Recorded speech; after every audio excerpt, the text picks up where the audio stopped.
Okay, let's go one step further. Now we've been explaining systems of linear equations in terms of this black box. This black box produces a linear function. So we have the two variables, which we can call a single vector variable, and we apply this black box, which is expressed as a matrix, and here is the output. So, question, suppose we put one black box after the other. Suppose we take the output of a black box and feed that into another black box.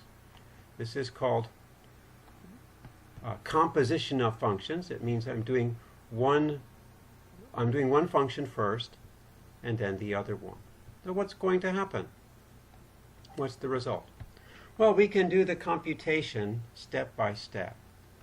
Here, if my input is xy and my function is expressed by this matrix 2, 6, 4, 8, remember that the output is the columns in the matrix times the variables.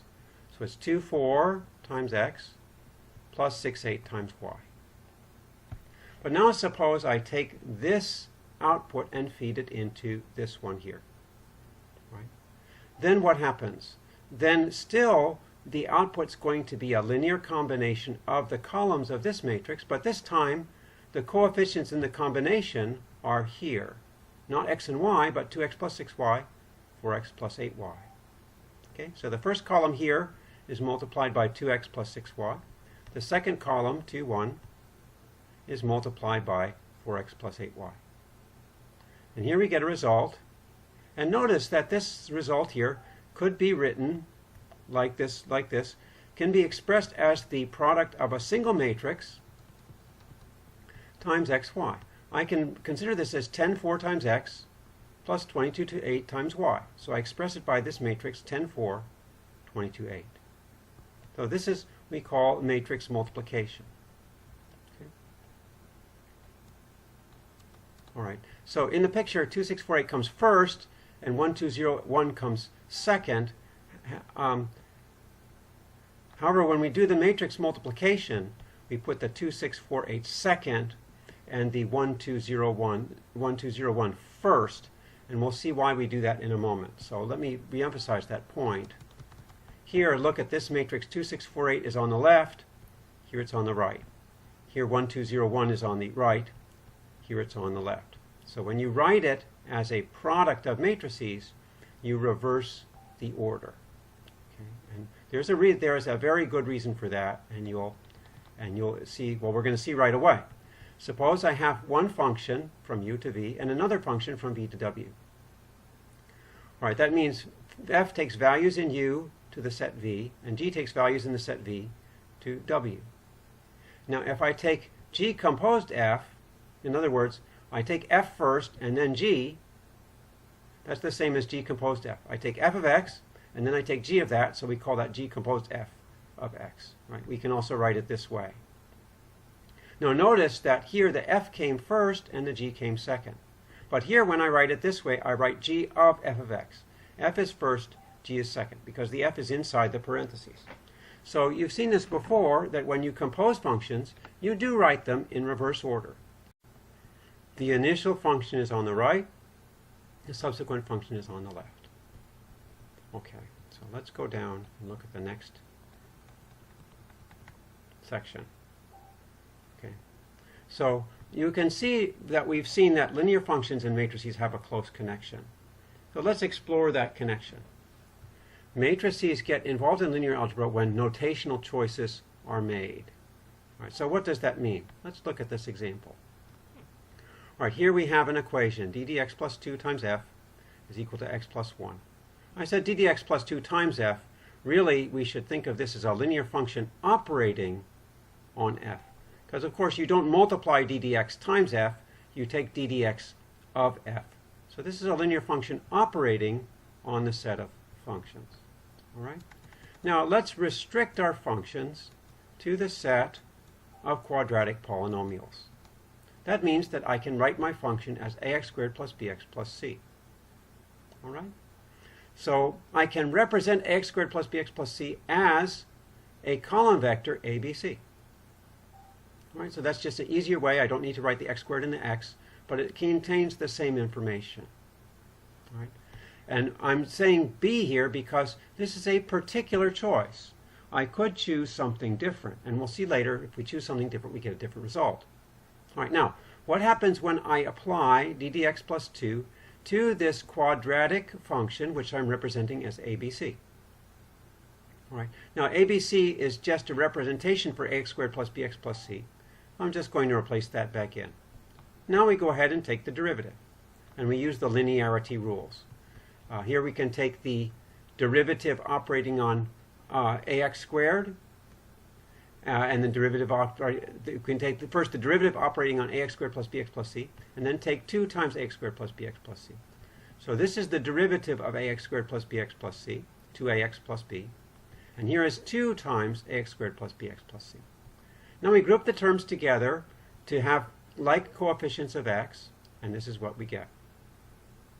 Now we can also write this now as a matrix, because we have a quadratic polynomial and the coefficients depend on the original variables a, b, and c. Let's look at the first coefficient, 2a. That depends only on a. So here we could write this as 2a plus 0b plus 0c. 2a plus 0b plus 0c. That's expressed right here, 2a plus 0b plus 0c.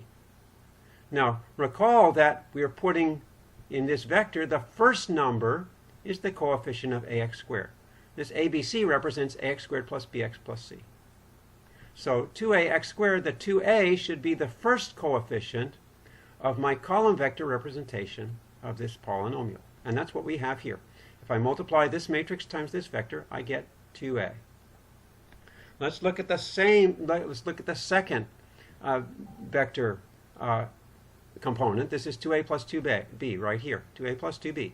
How can I write that as a matrix vector product? Well, this is 2a plus 2b. I can write that as 2 times a plus 2 times b. You see that? So I have this second component agrees with the second component here. Here I have b plus c, and b plus c agrees with here, b plus c. This 1 multiplies the b, the 2 multiplies the c, and of course the 0 multiplies the a. All right? So what I have here is a matrix representation of this linear function. If I have a polynomial, quadratic polynomial, and I want to know what d dx plus 2 of that quadratic polynomial is, all I need to do is write down the coefficients of the polynomial, multiply it by this matrix, and voila, I'm done. Okay? So this equation here, as far as quadratic polynomials is concerned, is equivalent to this matrix equation. And that's given us a way of organizing this system of equations. Right? Why do I have 0, 1, 1 on this side? Well, because x plus 1, using my notational convention of x squared coefficient, x coefficient, and constant coefficient, then x plus 1 is represented by this vector 0, 1, and 1. So here I actually have a system of 3 equations which I can solve. Even if I don't know calculus, I can solve this, and I can get a solution. Well, actually, you had to use calculus to get this matrix in the first place, so you're not getting something for nothing. All right? Now, the point that is made in the book is that you can always do this, or you often do this with linear functions to make things easier to solve. I can take a linear equation, LU equals V, and this U can be any type of vector. It can be functions, it can be polynomials, it can be anything. And I can translate this into a matrix equation. Right? This matrix equation is always very easy to solve. There's standard ways of doing that. Right? And then if I want to get the solution to the original equation, I just go backwards. And here he says reverse of convention. So I just associate my solution x to the vector u in this representation that it corresponds to. Same way up here, when I got this solution for my system of equations, I know that that's 0 plus 1/2 x plus 1/4 times a constant. Right? So that way I was able to find this solution, 1/2 x plus 1/4, to the equation d dx plus 2 of f is equal to x plus 1. All right? So I'm able to do that. You can say I go round Robin Hood's barn. I translate this into a mathematical language I'm familiar with, and I know how to solve this system of equations, and then I translate back again. By the way, this is called a commutative diagram, and it's very common in mathematics. Very, very common. Okay. All right. So in this case, we have the derivative of the polynomial is equal to 3. This has been translated into a matrix form. You can check that this matrix corresponds to the derivative operation on quadratic polynomials. And this 3 corresponds to the vector 0, 0, 3. If I use this notation, ax squared plus bx plus c goes to abc, right? In this case, there's no x squared, so a equals 0.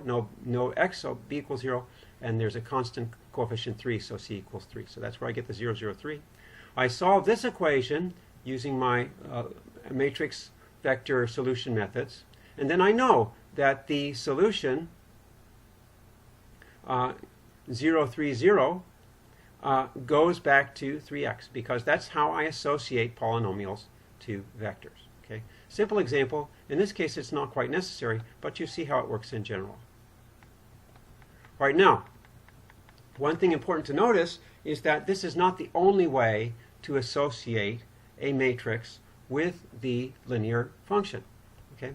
Here, instead of having ax squared plus bx plus c as abc, notice that now the x squared coefficient is on the bottom. The x coefficient's in the middle, and the constant coefficient's on the top. So here I have a plus bx plus cx squared this way. Now, just to remind you of the difference, here it was ax squared plus bx plus c. Reverse order. In this case, the x squared coefficient is on the top. In this new case, the x squared coefficient is on the bottom. Now, is this second way invalid? No, it's not, because you can choose many different ways to represent this polynomial as a column vector. In fact, these are only 2 possibilities. There are many more. Right? So, if we do the same problem this way, we obtain a different matrix representing this linear function. Okay? We still get this same result when we take the derivative, but now the 2a plus b is the first component and not the last component. And the 2b plus 2c is the same. The 2c is the last component and not the first component. So I get a different matrix here, but I can go through the same procedure.